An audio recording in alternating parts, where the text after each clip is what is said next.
सखी सावली काव्यांजली। ती माझी सून आहे, चुकली तर तिला दटावेन, ती पुन्हा असं वागणार नाही याची समज देईन आणि तिची चूकही सांभाळून घेईन, पण असा चार चौघात बोभाटा करणार नाही। राहिला प्रश्न श्रेष्ठाचा, ती या घरची पाहुणी आहे, तिनं पाहुण्यासारखंच राहावं। पूजा झाली की तिने दर्शन घ्यावं, तीर्थप्रसाद घ्यावा, त्याला माझी काहीच हरकत नाही, पण प्रत्येक गोष्टीत पुढं पुढं करू नये। अगं ही पाहुणी नाहीये ती, म्हणजे फक्त पाहुणी नाहीये। आई हे बघ ना, किती मदत केली त्यांनी आपल्यासाठी। झाली एवढी मदत, खूप झाली। आता तिला म्हणावं पाहुण्यांबरोबर कोपऱ्यात जाऊन शांत बस, माझ्या घरातल्या जबाबदाऱ्या निभावून न्यायला, माझी कामं करायला, पूजेच्या तयारीसाठी माझी सून आहे। त्यात कुणीही ढवळाढवळ केलेली मला चालणार नाही।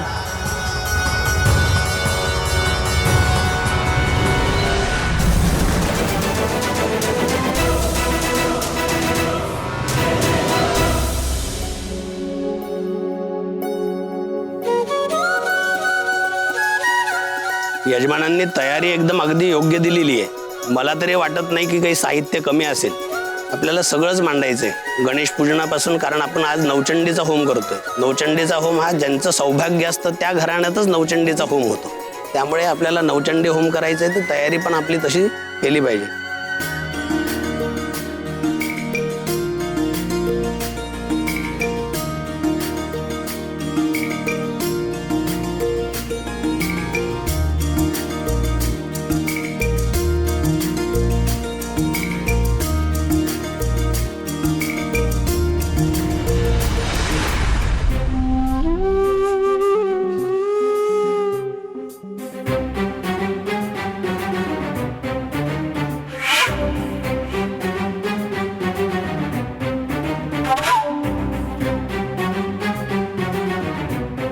अक्काई म्हणाली होती की तिने साडी सोबतच हार ठेवला होता, मग मला कुठे दिसला नाही, मगाशी नाही, आत्ताही नाही। हरवला असेल का? नीट बघा बाळा, कारण पूजेच्या वेळी हार हरवणं हा अपशकुन असतो। नाही, मला काही करून तो हार शोधलाच पाहिजे, नाहीतर अपशकुन झाला तर। श्रेष्ठा, काही बोलू नकोस, माझं नाव सुद्धा घेऊ नकोस। तुझी आई माझ्याबद्दल एवढं सगळं बोलली आणि तू काहीच बोलला नाहीस। मला तुझा प्रचंड राग आलाय। तू आमचं बोलणं ऐकत होतीस? हो, आधी तुझ्या बायकोने माझा अपमान केला आणि आता तुझ्या आईने। असं काही नाही, मी तू प्लीज, तू तुझ्या आईला जस्टिफाय करायला जाऊ नकोस। श्रेष्ठा कोण आहे, तिचा काय संबंध, ती कशाला लुडबुड करते, ती कोण लागून गेली असं वाटेल ते त्या बोलल्या आणि तू फक्त गप्प बसलास। तुला त्यांना अडवावं असं पण वाटलं नाही? एक मिनिट श्रेष्ठा, माझी आई आहे ती, माझ्या आयुष्यातले सगळे छोटे मोठे निर्णय ती घेते आणि तिला तो हक्क आहे। मी तिला उलटून नाही बोलू शकत आणि मी नाही बोलणार। ही तर छोटीशी गोष्ट आहे। ओह, माझा अपमान झाला, ती छोटीशी गोष्ट आहे तुझ्यासाठी? श्रेष्ठा, उगाच स्वाद घालतेस तू, प्लीज शांत हो। त्या ओटीला आपण हात लावता कामा नये, एवढं फक्त लक्षात ठेव प्लीज।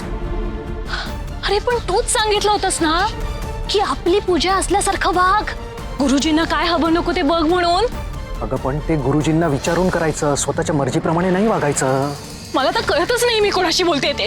मला जो माणूस आवडतो त्याच्याशी का प्रभू देसाई या घराण्याच्या रिप्रेझेंटेटिव्हशी? तू तर तुझ्या आईची आणि बायकोची बाजू घ्यायला लागलेस रे, त्यांचीच भाषा बोलतोयस। त्यांनी मला ऐकवलं, आता तूही तेच करतोयस। तुझ्या बायकोने माझा अपमान केला, त्याची माफी मागितली नाही ती नाहीच। अरे माफी मागायला आली तर होती ती, तेवढ्यात आई आली ना। दिसलं ना तुला हे सगळं? आणि तशी चूक तुझीच होती ना, तुझ्या चुकीपायी मला ऐकावं लागलं। ओह, म्हणजे तुला माझीच चूक वाटते? मी तुझ्यासाठी एवढं सगळं केलं आणि पुरे श्रेष्ठा पुरे, please, debate is over, done, I am done with the debate. नको हे डिस्कशन आता प्लीज, ऐक ना जरा शांतपणे। हे बघ, इथे सगळे पाहुणे आहेत. आपण खूप सतर्क राहायला हवं, खूप अलर्ट राहायला हवं. तू मला जास्त चिकटू नको, म्हणजे ऐकून घे पूर्ण. खूप जवळ राहू नकोस, उगाच लोकांना डाऊट येईल. माझी आई खूप शार्प आहे. शुअर. तिच्या नजरेतून काहीही सुटणार नाही. आणि पाहुण्यांसमोर तमाशा नको, कळलं?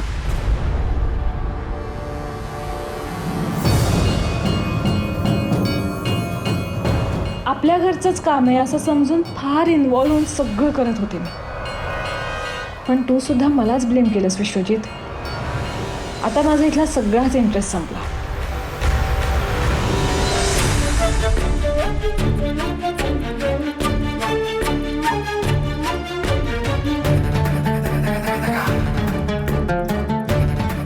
कुठे गेला हार?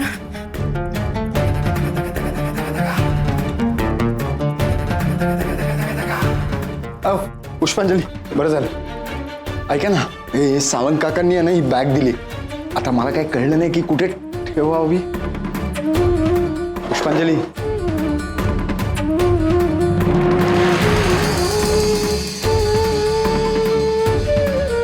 हॉलमध्ये कुठे सापडत नाही. अक्काईला सांगावंच लागेल. अहो अरे मी अशी काय मुलगी. पैसे पाठवले? हाय, आलेच. गेट जवळ आहे. तूच म्हणाली होतीस ना पार्लरला जाऊन रेडी होऊ नये, म्हणून उशीर झाला. येते.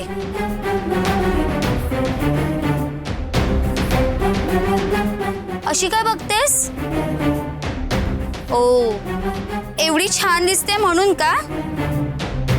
बघ क्यूट दिसते ना मी.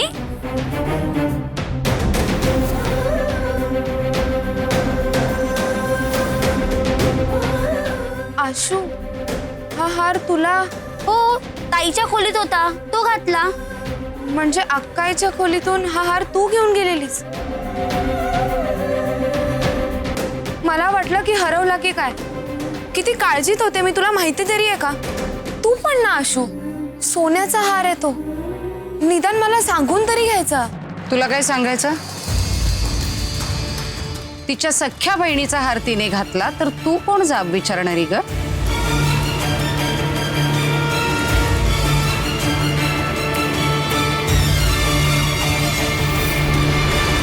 नाही काकू, मी जाब विचारतच नाहीये.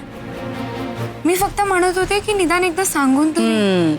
ही बरोबर आहे. मला वाटलं तिला द्यावासा. काय म्हणणं आहे तुझं यावर? अगं हो, पण मला माहित नव्हतं ना. मला वाटलं तो हार हरवला की काय. काळजी वाटत होती मला. अगं मुळात तू काळजी करायची गरजच नाहीये ना. हार माझ्या मुलीचा हरवलाय की नाही, मग मी काळजी करेन. आणि मुळात तो हार हरवला नाही याची खात्री झाली आहे ना आता. मग जा आणि काम कर आपलं. आशू, किती छान दिसतेस. थँक्यू. झालं ना सगळं तुझ्या मनासारखं? हो. मग आपण खुश राहायचं. उगाच कुणाच्या बोलण्याकडे की नाही आपण लक्ष नाही द्यायचं. चला.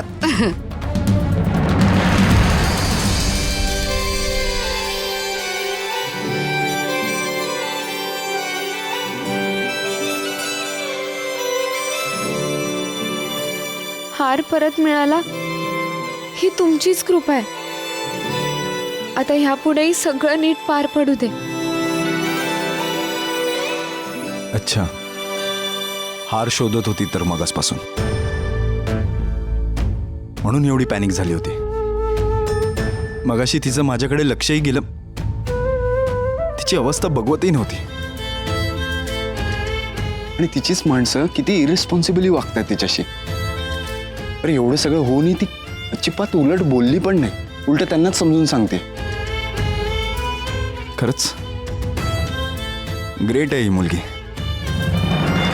अगं कुठल्याही परिस्थितीत मनाचा तोल ढळू न देणं, मोठ्या माणसांचा मान राखून वागणं याला समजूतदारपणा लागतो आणि तो समजूतदारपणा अंजलीकडे आहे.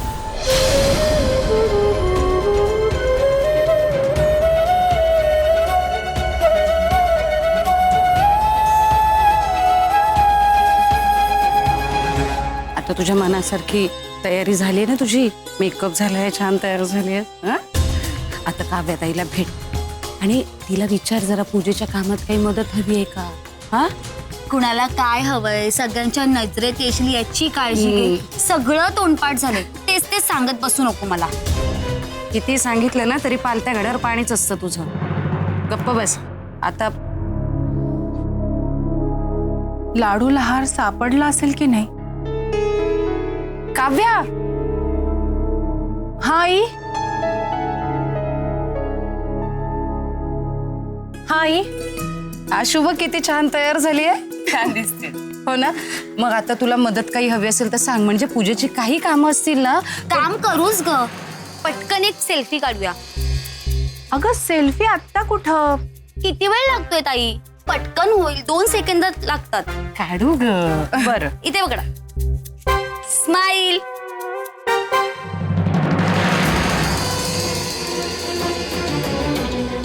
आशू इकडे बघ.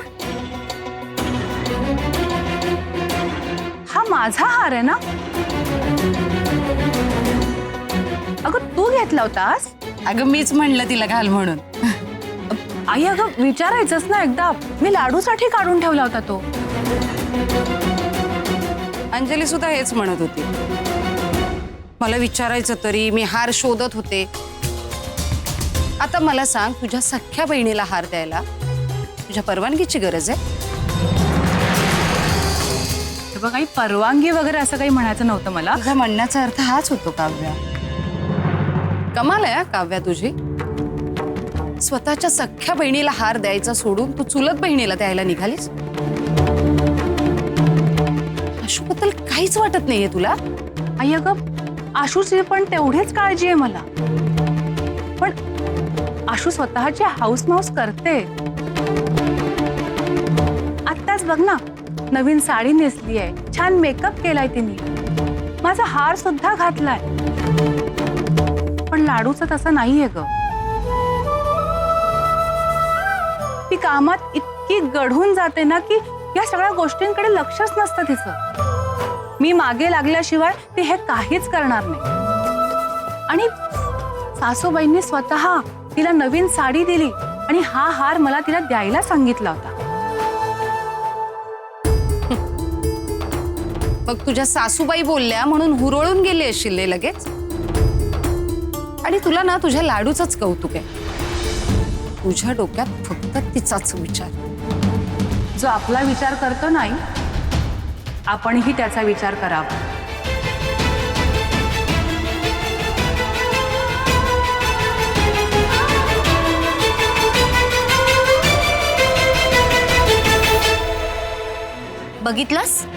बघितलंस कशी बोलली ते? ताईला माझ्याबद्दल काहीच वाटत नाही आणि तू मला सांगत असतेस की तिला मदत कर म्हणून. मी काही मदत बिदत करणार नाही. Goodbye. आशू, आशू, आशू, कुठे गेली अंजली? काव्या, अगं कुठं लक्ष आहे तुझं? काय झालं आई? काही हवं होतं का? अगं आपल्या घरची पूजा आहे ना, तुझं सगळीकडे लक्ष असायला हवं. तुझ्यावर जबाबदारी आहे ना. असं कितीदा सांगायचं ग मी तुला? काही चुकलं का माझं? जेवणाच्या व्यवस्थेचं काय आहे बघितलंयस का तू? आई अहो, ती तर यांनी सगळी तयारी. कसली तयारी? मी आत्ता जाऊन बघितलंय तर इथे काही जेवण बनवतच नाहीयेत, ते बाहेरून आणणार म्हणतायत. काय सांगता आई? हो का? बघ, म्हणजे तुलाही पत्ता नाहीये. खरं तर माझ्या आधी हे तुला समजायला हवं होतं. तू तर पूजेमध्ये दागिने घालून मिरवत बस. कुणी लक्ष द्यायचं तिकडे? नाही आई, मला खरंच यातलं काही माहिती नव्हतं. मी आत्ता जाऊन बघते. अगं अशा धार्मिक कार्यातलं जेवण म्हणजे देवाचा प्रसाद असतो. अशा कार्याच्या ठिकाणीच तो बनायला हवा. स्वयंपाक करताना सगळ्या पदार्थांचा घमघमाट अख्ख्या मंडपात भरभरून राहायला हवा. तर तो लोकांना प्रसाद घेतल्याचं पुरेपूर समाधान मिळतं. आणि लोक जेवण केल्यानंतर तृप्त होतात. लोकांनी जेवणाचं कौतुक करत करत घरी गेलो पाहिजे. हे काय बाहेरनं उपऱ्यासारखं जेवण आणायचं आणि इथे वाढायचं? हे काय हॉटेल आहे का? याला पूजेचं जेवण म्हणतात? आई, तुम्ही म्हणताय ते पटतंय मला. मी आधीच लक्ष घालायला हवं होतं, पण तुम्हाला माहिती आहे ना, यांनी सगळी जबाबदारी. हो मला माहिती आहे, त्या ऑफिस मधल्या नटमोगरीला दिली आहे सगळी जबाबदारी. पण माझा तिच्यावरती काडी मात्र विश्वास नाहीये. तू स्वतः जाऊन लक्ष घाल आणि काय होते ते मला सांग. जा लवकर. हो आई, मी आत्ता बघताय आणि काय करता येईल ते तुम्हाला सांगते. नाही घ्या, आलेच. हो.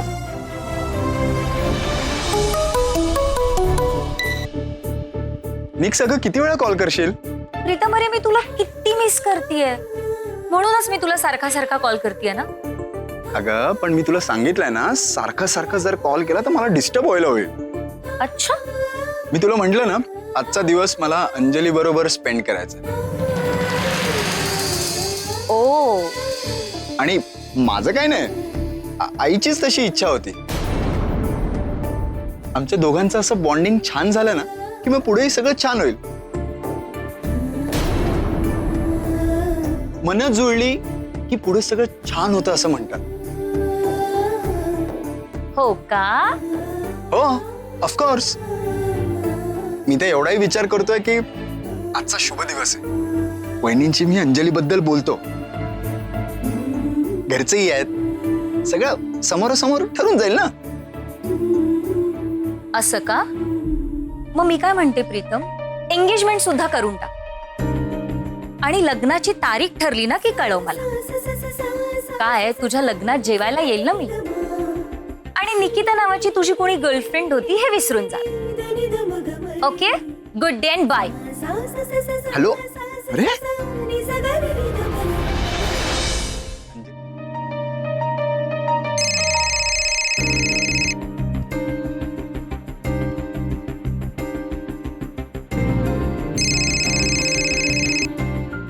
नेक्स्ट मी मस्करी करत होतो. Please chill. काय एवढी चिडतेस? नेक्स्ट मी तुला सांगितलं, अंजलीच काय तू सोडून मी जगात कोणाचाही विचार करू शकत नाही. प्रीतम हे माहितीये मला हे फक्त तुझ्या तोंडून ऐकायचं होतं. म्हणून मी सुद्धा थोडीशी ऍक्टिंग केली की मला राग आलाय म्हणून. मला खात्री आहे तुझं फक्त माझ्यावर प्रेम, आणि तुझ्या आयुष्यात दुसरी कोणीही येऊच शकत नाही. प्रीतम तू माझा आहेस, फक्त माझा आहेस. Yes next. मी कशाला तिच्याशी लग्नाचा तरी विचार करेन? तुला जळवायला म्हणून फक्त तिच्या नावाचा वापर केला.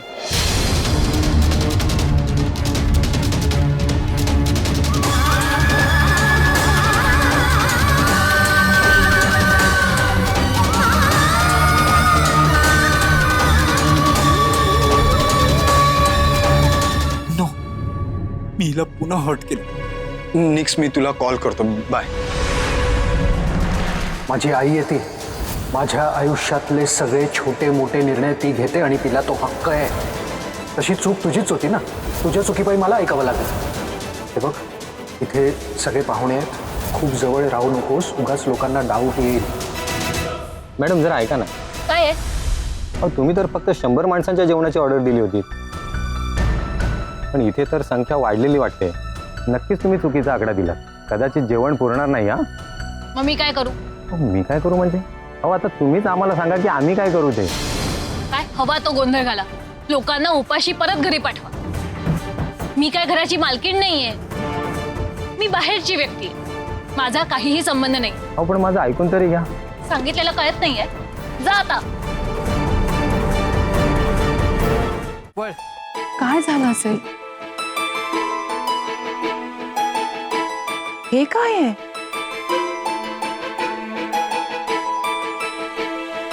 अरे बापरे, हे पण काहीतरी विचित्रच दिसतंय. दादा, हे एवढेच पदार्थ आहेत का? हो मॅम. अहो मग ते मसाले भात, श्रीखंड पुरी, भाज्या, कोशिंबीर हे सगळं? नाही त्यातलं काही नाही. हो, आम्हाला फक्त एवढ्याच पदार्थांची ऑर्डर दिली होती, आत्ताच घेऊन आलो. हे नेमकं कोणत्या पद्धतीचं जेवण आहे? इटालियन. म्हणजे आई म्हणत होता ते खरं आहे, काहीतरी गडबड झाली आहे. पण यांनी बाहेरून जेवण मागवलं, ते पण हे असं. त्या पूजेचा प्रसाद म्हणून हे जेवण कसं चालेल? आणि हे कमी पण वाटतंय. दादा, हे संपल्यावर तुम्ही परत आणणार आहात का? नाही हो मॅम, 100च माणसांचं जेवण सांगितलं होतं ना, तेवढंच आणलंय. अहो, असं कसं? 100च माणसं कशी असतील? आत्ता आहेत त्याच्यापेक्षा जास्त माणसं येणार आहेत आणि हे जेवण पुरेल असं वाटत नाहीये. जास्त माणसांची ऑर्डर होती तर मग अगोदर जास्त सांगायला हवं होतं ना मॅम. आता कसं शक्य आहे ना? अरे देवा, आता काय करू? खरं तर माझ्या आधी हे तुला समजायला हवं होतं. तू तर पूजेमध्ये दागिने घालून मिरवत बस. कुणी लक्ष द्यायचं तिकडे? अगं, अशा धार्मिक कार्यातलं जेवण म्हणजे देवाचा प्रसाद असतो. अशा कार्याच्या ठिकाणीच तो बनायला हवा.